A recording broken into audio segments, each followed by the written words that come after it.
اور میں نے جو کتاب بھیجی ہے اس پر ایمان لاؤ، یہ اس کتاب کی تائید میں ہے جو تمہارے پاس پہلے سے موجود تھی، لہٰذا سب سے پہلے تم ہی اس کے منکر نہ بن جاؤ۔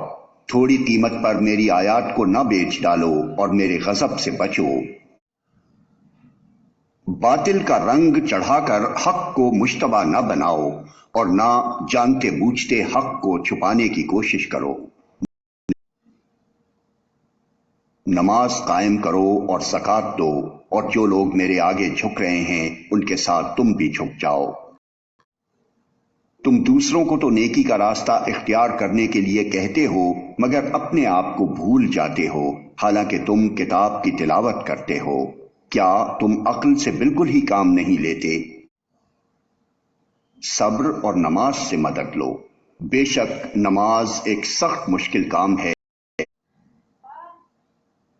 مگر ان فرما بردار بندوں کے لیے مشکل نہیں ہے جو سمجھتے ہیں کہ آخر کار انہیں اپنے رب سے ملنا اور اسی کی طرف پلٹ کر جانا ہے۔